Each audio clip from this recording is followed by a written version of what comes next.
پیارے دوستو السلام علیکم۔ عزیز دوستو، آج کی اس ویڈیو میں ہم اللہ کی نعمتیں آپ حضرات کے سامنے پیش کریں گے۔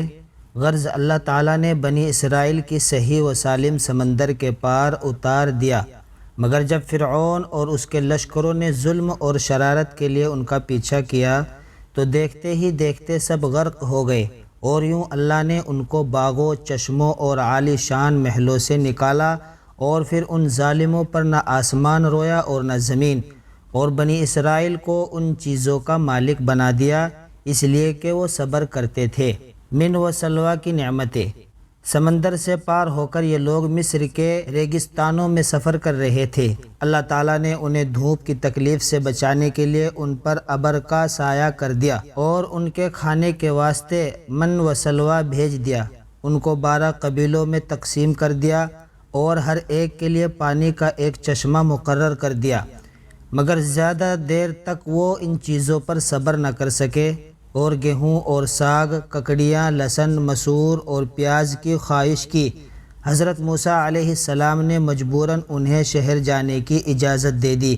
حضرت موسیٰ علیہ السلام طور پر گئے کہ اللہ تعالیٰ سے توریت حاصل کرے۔ ان کی غیر حاضری میں ان کی قوم نے سونے چاندی کا ایک بچھڑا بنا لیا اور اسے پوجنا شروع کر دیا۔ حضرت ہارون علیہ السلام نے انہیں بہت سمجھایا، مگر وہ نہ مانے۔ آخر تنگ آ کر چپ ہو گئے کہ کہیں ان میں زیادہ اختلاف نہ ہو جائے۔ طور سے واپس آ کر آپ علیہ السلام نے ان لوگوں کو بتایا کہ تم نے بہت برا کیا۔ سب نے اپنے گناہوں کا اقرار کیا اور آئندہ کے لیے توبہ کی۔ بنو اسرائیل کی سرکشی۔ ایک مرتبہ بنی اسرائیل نے حضرت موسیٰ علیہ السلام سے کہا کہ ہم آپ کی کوئی بات نہ مانیں گے جب تک ہم اپنی آنکھوں سے اللہ تعالیٰ کو نہ دیکھ لیں۔ اس کام کے لیے انہوں نے اپنی قوم میں سے 70 آدمی چن لیے اور مقرر جگہ پر پہنچ گئے۔ یہاں بجلی کی کڑک نے ان کو آ لیا اور وہ بے ہوش ہو کر گر پڑے۔ اس کے بعد اللہ نے ان کو زندہ کر دیا کہ پھر ایسی بات زبان سے نہ نکالے۔ قوم کی بزدلی اور نافرمانی۔ آپ نے قوم سے فرمایا کہ اللہ تعالیٰ نے تم میں نبی پیدا کیے اور تمہیں آزاد کیا، اب تم ہمت کر کے ملک شام پر حملہ کرو، اللہ تمہیں ضرور کامیاب کرے گا، اور اگر بزدلی سے کام لیا تو ضرور نقصان اٹھاؤ گے۔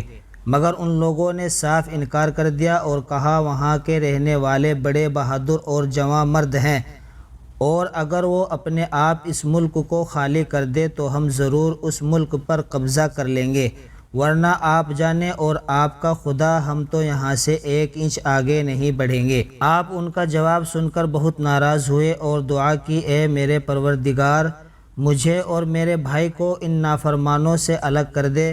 اللہ تعالیٰ کی طرف سے ارشاد ہوا کہ تم ان بدبختوں سے رنج نہ کرو، ہم نے 40 سال تک ان کا داخلہ ملک شام میں بند کر دیا ہے، یہ جنگل ہی میں بھٹکتے پھریں گے۔ تو میرے دوستو، میرے پیارو، یہ تھی قوم بزدلی اور نافرمانی کی ویڈیوز جو میں نے آپ حضرات کے سامنے قصہ سنایا ہے۔ اگر آپ ایسی ہی اور ویڈیوز دیکھنا چاہتے ہیں تو ہمارے چینل عادل وائس آفیشیل کو سبسکرائب کریں، بیل آئیکن کو پریس کریں تاکہ آنے والی ویڈیو سے آپ باخبر رہ سکیں۔ ایسی ہی ویڈیوز دیکھنے کے لیے ملتے ہیں ایک اور نئی ویڈیو میں، تب تک کے لیے خدا حافظ۔